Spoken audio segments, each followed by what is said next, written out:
All those who inside Russia hope that Trump will come now and we will live. And here you are. This time, I think, this is already beyond the limit. After what we have just seen in the United States of America, we continue to observe, and I think we will continue to observe in the coming days, weeks and months, after this bacchanalia. Russia is dissatisfied with the outcome of the elections in the United States. Oh, how dissatisfied. After this bacchanalia, after this triumph of absolute iniquity in all things, after this terrible cat of Asia, this hybrid monster, the Kremlin's Nazis are massively grieving. America is the very country that can end the conflict around Ukraine very quickly.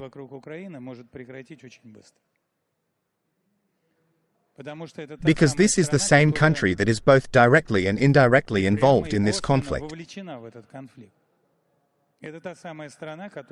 This is the same country that declares the goal of inflicting a strategic defeat on us. Do you remember how they all stood for Trump at one time? And what do we see now after he has won? It seems to me that he will offer us a plan, a deal before January, which will have obviously unacceptable conditions. We will reject it. And then he will spread his hands in the appropriate manner and provide Ukraine with some kind of powerful aid package and remove those restrictions, which Joseph Biden kept to some extent. Hello. I am Arsen Tsymbaliuk, the host of Channel 24 and the author's blog called Litter Analysis.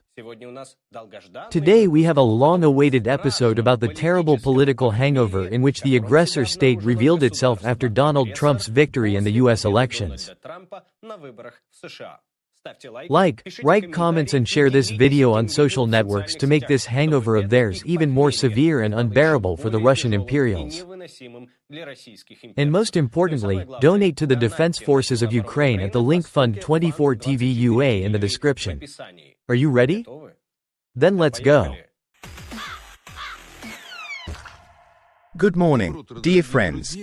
The first of the Russian top propagandists to publicly react to the results of the U.S. elections was Vladimir Solovyov. This creature, I recall, pours its droppings on Russians not only in the evenings, but also in the morning. From 7 o'clock, all Russian children who are going to school and even kindergarten are already up to their ears in Solovyov's litter. I'm getting old. Didn't sleep all night. Somehow, you know, with all these broadcasts. Old age. Before, I remember. Although, to be honest, I couldn't stay awake before as well. Solovyov did not change traditions this time either. Voting in the United States has not yet ended, and Solovyov has already begun to pour litter on the Americans. First, what do we see? There is no democracy. There is no electoral process, transparent, understandable and close. There are some dances with tambourines, a fight between an elephant and a donkey. Let me remind you, totemic signs of the Democratic and Republican parties. And all this, of course, is about nothing. It's not the same thing as Russia. Which is the light of democracy? All this, of course, is about nothing. That's just real. All this is about nothing. And the main question now, what is important to us? Who should win? What is decisive for us? Yes, it is generally important for us that there is a civil war there. What do tens of millions of poor Russian citizens need, freezing in their own apartments and drowning in their own feces?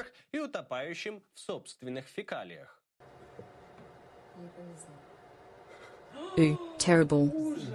That's right, more than anything else they need a civil war in the United States. It is important for us that there is a civil war there. In fact, with his morning delirium, Solovyov revealed several secrets of the Kremlin at once.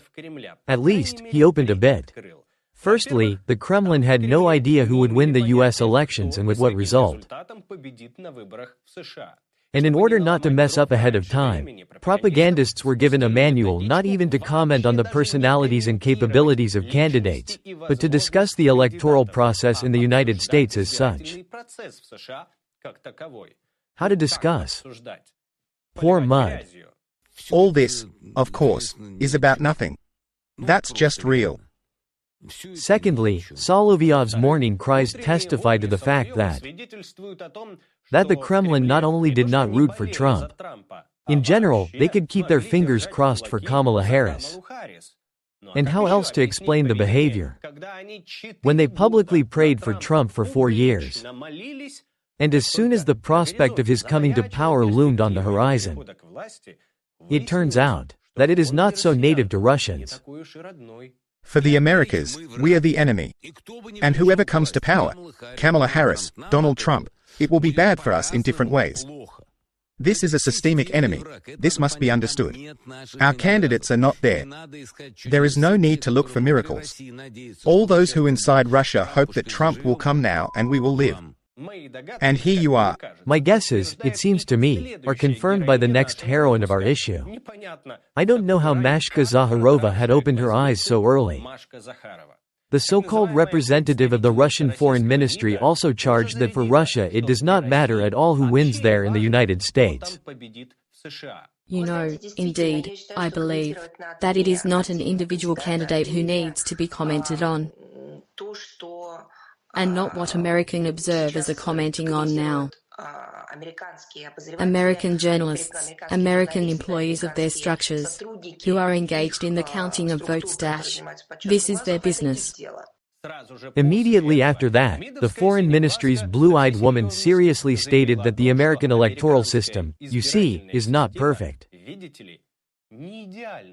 It is necessary to comment on what has been going on for many years, decades. Force the whole world to comment on the United States of America, the course of elections and the situation of their democracy. Here, there is something to say. After what we have just seen, true, we see it once again. But this time, I think, it's already beyond the limit. Technological solutions with a thick layer of chocolate are designed to close the gaping wounds of American democracy. Imagine how confused the viewers of all this nonsense are now. For decades, they have been rubbed in that Russia needs only a czar, and even better an emperor. God save the Tsar, strong, sovereign.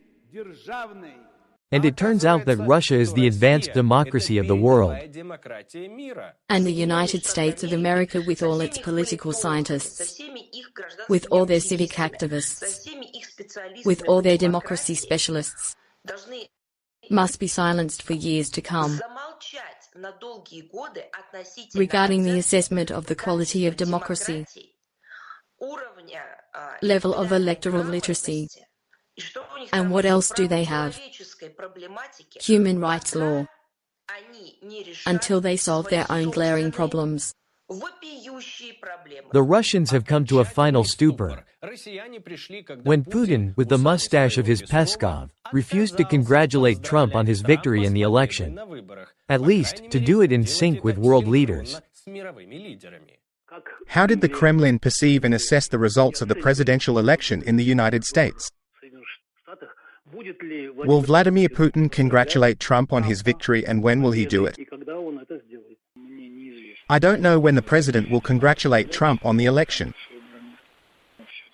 But still, let's not forget that we are talking about an unfriendly country, which is directly and indirectly involved in the war against our state. Soon after, Peskov was thrown out to be torn to pieces by teenagers who, thanks to propaganda, were convinced that Trump was the Messiah for their country. Dear Dmitry Sergeyevich, what do you think about Trump's victory in the elections in the United States of America?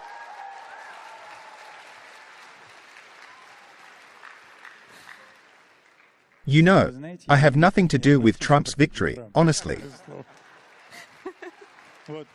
Putin's Komsomol members are having fun, but Peskov is having less fun the farther.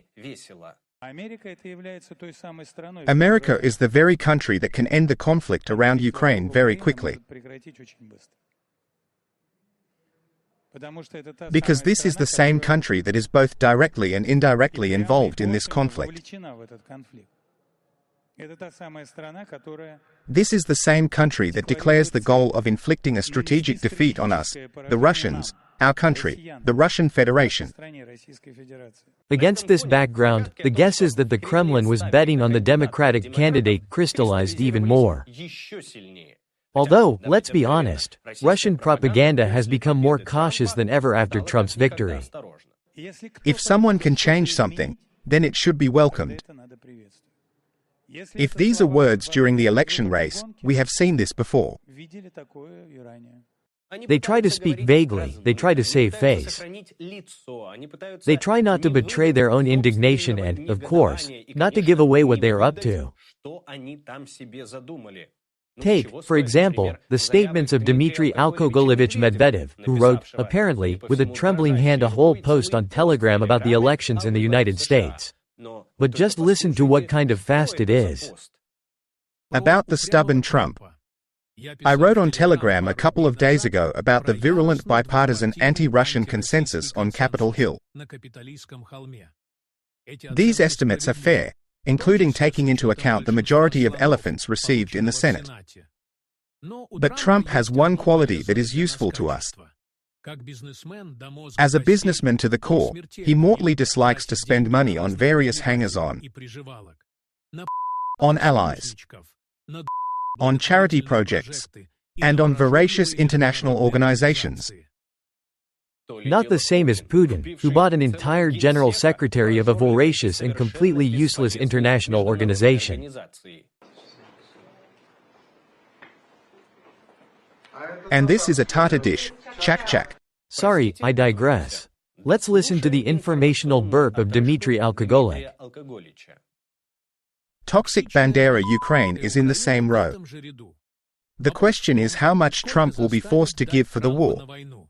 He is stubborn, but the system is stronger.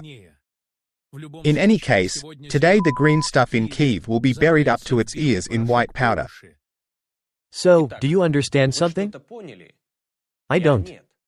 Trump is great, because he will throw Ukraine and will not give it money in any case. But in general, he does not solve anything, because the system is stronger and will force him to give money. He will be definitely forced. Moreover, theoretically, this money may even become more than before. But at the same time, the green ointment in Kiev in connection with Trump's re-election must be buried up to its ears in powder. Either from joy or from grief. As they say, Medvedev definitely knows better.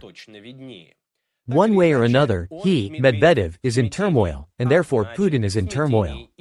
Therefore, propaganda was given a clear command not to drive horses, to wait for what Trump himself would offer them. That is, the Kremlin decided to give the initiative to the Americans. It is impossible to rejoice at Trump's election, because it's scary what he can do. But they also do not want to throw mud at Trump personally. After all, he is not a liberal, that is, in the eyes of Putin, he did not tolerate it. Moreover, Trump is more of an emotional character than a rational one. He does not forgive personal offenses. Therefore, neither in Solovyov's statements, nor in Medvedev's statements, nor in anyone else's propaganda nonsense, can we hear any traditional goida at all. No usual cries about a nuclear strike on Washington. That's it, the tails are tucked in. But due to the fact that they have been preparing their masses for this day for years and riveting the image of Trump as a friend of Russia, the people on this day clung to the TV screens and demand spectacles. People gathered for debauchery. According to all their propaganda rules, at the moment of such emotional intensity, the people urgently need to throw some kind of bone. Either a bone of fierce hatred or a bone of unbridled joy. Therefore, propagandists in general seem to blame the United States, and its electoral system in particular. But no more than that. They try not to reveal their cards. They try, but it doesn't work. Russian propaganda would not be Russian propaganda if there were not someone in its ranks who would frame everyone at the most inopportune moment. A State Duma deputy and, at the same time, the host of the propaganda show, 60 Minutes, Yevgeny Skabiev, formerly known as Popov, has openly revealed what they are really thinking in the Kremlin right now. I don't see anything good from the results that we have now. As for Trump's further actions, it seems to me that he will offer us a plan, a deal before January, which will be with obviously unacceptable conditions. We will reject it. And then he will spread his hands in the appropriate manner and provide Ukraine with some kind of powerful aid package and remove those restrictions, which Joseph Biden observed to some extent. I may be wrong, but, in my opinion, for the first time in a very long time, if not in his entire life, Popov was sincere in front of the cameras. But this is my assumption, and I hope that this particular assumption will not come true. Thank you. As a cherry on this election cake, there was a good old knife in the back of Vladimir Putin. This time it was thrust in and well done by Putin's Belarusian vassal, Lukashenko. He, instead of showing solidarity with the host diplomatically remaining silent, congratulated Trump in sync with world leaders. The first world leader to congratulate Trump on his victory, and it's not Putin, the president of El Salvador, Nayib Bukele. By this minute, Trump was also congratulated by Hungarian Prime Minister Orbán, Austrian Prime Minister Hammer, Macron, and British Prime Minister Keir Starmer also wrote a congratulatory tweet. It has just become known that Israeli Prime Minister Netanyahu also congratulated Trump, and Belarusian President Lukashenko also announced Trump's victory. Judging by the fact that this news was discussed live by Russian propagandists, Putin will still remember this for Lukashenko. Although, the further it goes, the more the memory of the Kremlin maniac shrinks in volume. After all, it depends on Belarus almost as much as on Iran or the DPRK. In any incomprehensible situation, Putin will come to Lukashenko either for gasoline, or for scarce food, or for, in the future, electricity, or for something else. All this could also be brought from Asia. But it is quite long and expensive. And here it is like a spare country at arm's length. Or rather, an outstretched hand. In short, Lukashenko also smells imperial blood and does not disdain to sometimes reopen the wound of Putin's pride. What general conclusion can we draw from Russia's reaction to the US election? In Moscow, at least, they tensed up, at most they were scared. All the cries that Trump would immediately surrender Ukraine to Putin stopped even before the publication of the voting results. And as the states on this map turned red, the silence became more and more ringing. Shouts that the United States is the eternal, existential enemy of Russia, who must be defeated, regardless of the name of their leader. This is unlikely to work on the Russian television public. Why? Because they, the armchair Russian imperials, were promised a lightning victory in the 3-year SMO. All that remains is for our Trump to win. And now they are being told. And here you are. Instead of a lightning victory, Russians receive only butter at the price of diamonds and a mortgage on housing with an overpayment of 900%. Vladimir Putin had a good plan, you will agree. The special military operation is proceeding in strict accordance with the schedule, according to the plan. To disrupt Putin's plans even faster and even more spectacularly, donate to the Defense Forces of Ukraine using the Fund 24 TV UA link in the description or using this QR code. And of course, like this video, write a comment and share the video on social networks so that as many people as possible can see it. And we can win the battle against Russian propaganda as soon as possible. The most powerful propaganda machine in history. See you in the next issues of Litter Analysis. Take care of yourself, take care of Ukraine. Glory to Ukraine.